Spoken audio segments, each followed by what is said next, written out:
Today's lesson is over representing relations. Using our graphic organizer, we're going to be able to see all the multiple representations of a relation. Our essential question today is, what is a relation and how can it be represented? Okay, so on the far left, we have a picture of a graph with various points. We have a point here, we have a point here, we have one there, already used green, right here. Let's do purple and let's do red. Okay, so all these points can be written in various ways. On a graph is one example. We can also write them as a set of ordered pairs. So we use these curly brackets to say that they're in a bag basically together on one graph or however, it's in a set. Okay, so first looking at this green point, I have -1, 2, 3, 4, comma, -1, 2, and 3. Looking at this orange up here, I have -1, 2, 3, comma, 2, 3, 4, 5, 6, 7, 8. Moving along to this yellow, it's at the origin, so 0, 0. Looking at this baby blue, I have 0, 3. This red one down here is -2, 2, -2. And the last purple one is 1, 2, 3, 1, 2, 3. So 3, comma, 3. And we close our curlies. Okay. So again, the curly brackets are just emphasizing that these points are together. You can think of them as being in a bag. They're all together on one graph or in a set. These points can then be transferred to an XY table. So our x's go on the left and our y's go on the right. So I can take each point and put the x value on the left and the y value on the right. Okay, so all my x's are going to be in yellow. I have -4, -3, 0, 0, 2, and 3. All those will be written on the left side. And then on the right, I will write all my all my y's in green. So I have -3, 8, 0, 3, -2, and 3. And for any numbers that are expressed twice, we don't really have to write them 2 times when we write our list. Like, for example, the 0, you don't have to write the 0 twice. And same thing with the 3 on the y value when we do our tables. Now, on the map is the last representation. It's similar to the table. I have my x values on the left bubble and my y values on the right bubble. I'm going to write all the x values. I have -4, -3. I'm only going to put 0 once, 2, and 3. And then my y values, I have -3, 8, 0, 3. I'm only going to write once, and -2. Now it's called a map because I'm going to draw arrows from the x value to its corresponding y value. Like this. The -4 is going to go to the 3, -3. The -3 is going to go to the 8. The 0 is going to go to the y value 0, but it also goes to the 3 as we saw on the table. The 2 goes to the -2. And then this 3 on the y value goes also to this 3 on the y value. So there's our map. Okay, so now let's talk about some definitions. Domain are the set of all x values. So then the range is the set of all y values. Okay, so for the relation shown above, we're going to write the domain and the range. Okay, so remember how we said our curly brackets mean they're all together? When we write our domain and range, we're also going to use the curly brackets so that we can represent them that all these x's belong together in one relationship. So looking at any of the multiple representations above, you can write all the x values. When we write our domain and our range, if any of the numbers repeat, we don't have to write them twice. It's redundant to do it twice. If you do, you're not wrong, but mathematically, we don't write them twice. So I have -4, -3, 0, 2, and 3. That's my domain. Then my range is -3, -2, 0, 8, and 3.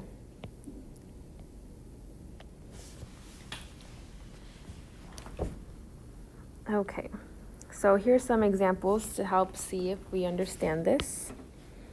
Okay, so my domain is on my x values. My x values are -1, 4, 2, 0, and -6. So I'm going to write them together in a set. -1, 4, 2, 0, -6. And then for my y's, I have 2, -6, 3, 2, and 7.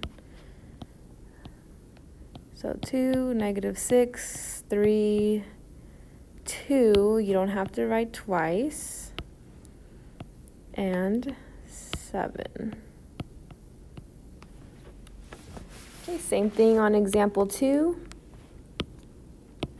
I have my x value 0, 3, 4, 1, and -3. My y values are 4, -4, 0, 3, and -1. So now we transfer them into our sets. 0, 3, 4, 1, and -3. And then we have our y's are 4, -4, 0, 3, and -1. Okay, and for right now, we're going to leave the left side blank. We'll get back to that later. Moving along, now we're going to do the same thing, but looking at the table.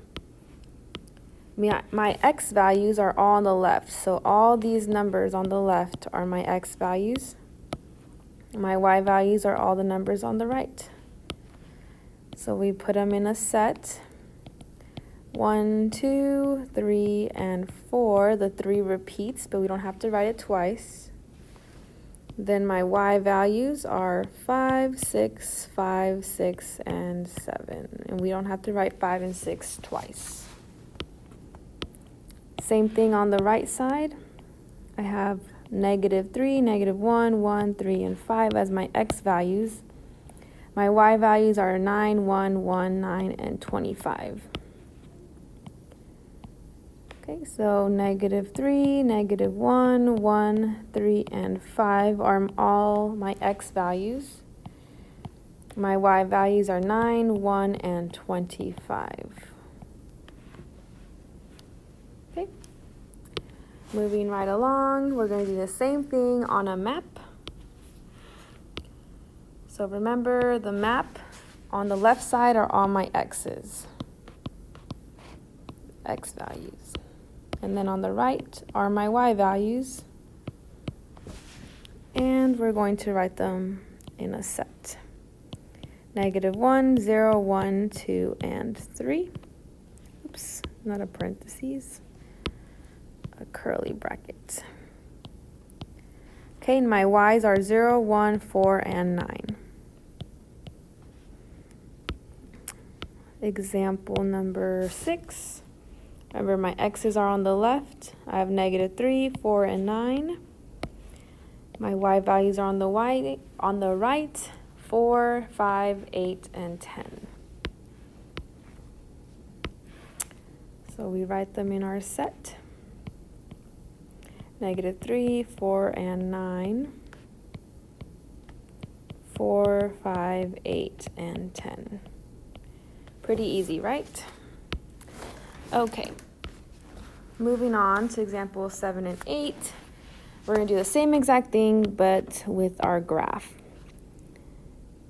And sometimes this is the one that the students tend to struggle with the most. Okay, so there's multiple ways you can do this. You can take these points and find the ordered pairs. And from the ordered pairs, you can write your x's and your y's in their corresponding sets. Or we can take each point and bring it down to its axis that we're looking for. So for example, for the domain, we're going to the x-axis, which is this one. So my x value for this point is right here. So 1, 2, 3, 4, 5, 6. That's -6. Then this one goes to -2. This one comes down to -1. This one goes to 1. And this point stays at 0. So those are all my x values. Oh, sorry, the last one is not 0. It is 3. Okay. So now for my y values, I'll do the same thing. Okay, so this far left point goes to the y value of 1.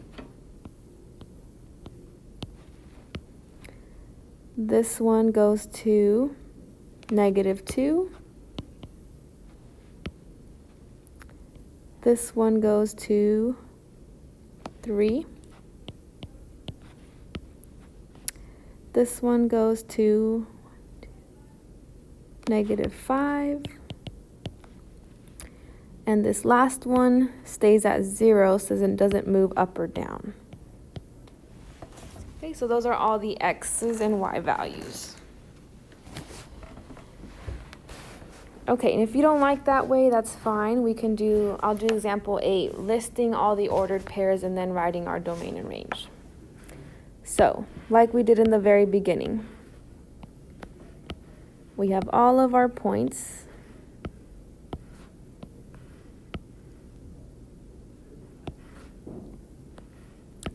I'm going to list all the ordered pairs. So starting with the blue one, I'm at, -3, 1. The yellow is 0, 1, 2, 3, 4, 5. The green one is 0, -6. And the red one is 3, 2. Okay, so then from here, all my x's are right there, and all my y's are the second value, and I just write those numbers in my list. Okay, so I have my domain is -3, 0, I only need to write once, 3. Then my y values are 1, 5, -6, and 2. So 2 different ways, whichever one you prefer, they both work. The graphs tend to be the ones students struggle with the most, so find one that you feel comfortable with. Okay, so that ends the first set of notes. Our next set of notes are going to be representing functions as x and a function of y. So as we discussed, we said that the domain is the set of all the x values and the range is the set of all y values. Now a function is a set of ordered pairs where no 2 ordered pairs have the same x values. So your x's cannot repeat. What we're going to do is determine whether a relation is a function by using a definition that the x's can't repeat.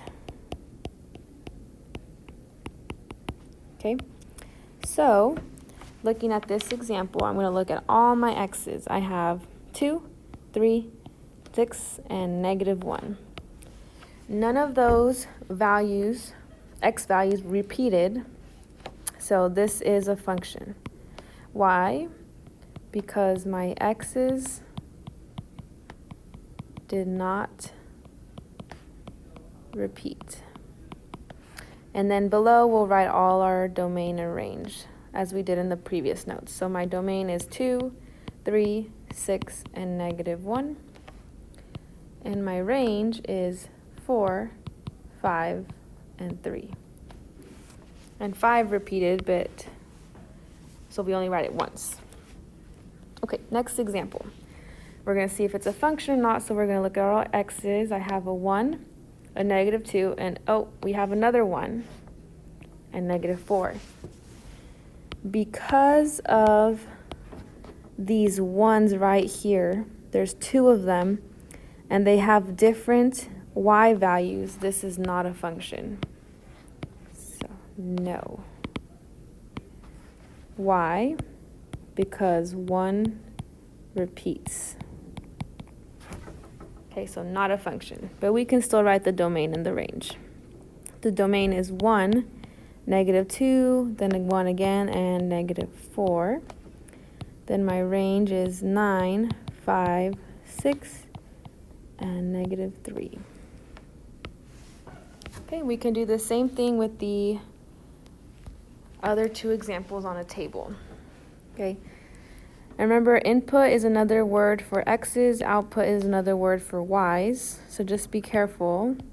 So the x's are all the numbers on top, and the y's are all the ones on the bottom. So looking at all my x's, I have 0, 1, 2, 0, and -1. These 2 zeros have different y's, so this one, again, is not a function. Okay, example 4, we have 0, 3, 4, 6, and 8. Those are all different, so this one is a function. All right, so now the last part of the notes, we are going to talk about this test called the vertical line test. Okay, this test is used to tell whether when we have a graph, we can do the test to see if this is a function or not. So, our definition, a relation represented by a graph is a function provided that no vertical line passes through a point more than one point on the graph. Sorry, let me say that again. So, no vertical line passes through more than 1 point on the graph. So what we do is we take our pencil or physically draw a vertical line. And if I were to move this vertical line to the left and to the right, there would be no 2 points that are touching that vertical line at the same time. Okay, so if I do a couple of them, if I draw a vertical line on the A, there's no other point that touches A. If I pass it through the B, there's not another point that touches, just B. Same thing with C. There's no point that touches this vertical line except C. Same thing with D, and same thing with E. So I drew this vertical line, or you can just scan your pencil, and you can see that no point touches the vertical line more than once. So this one is a function. Okay, same thing here. We can just kind of look. Oh, this looks suspicious right here. If I draw a vertical line, those 2 points touch this vertical line, so this one is not a function. Okay, here's another one.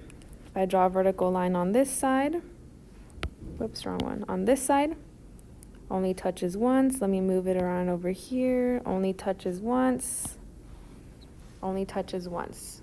Okay, so if I scan from left to right, this graph only touches the vertical one time at all places, so this one is a function. And last one, this right here. If you can kind of tell, I'm going to draw a vertical line right about here. And these 2 points touch the black vertical line that I drew. So this fails the vertical line test. So this, oops, why am I writing yes? This is not a function, so no. And that concludes today's notes.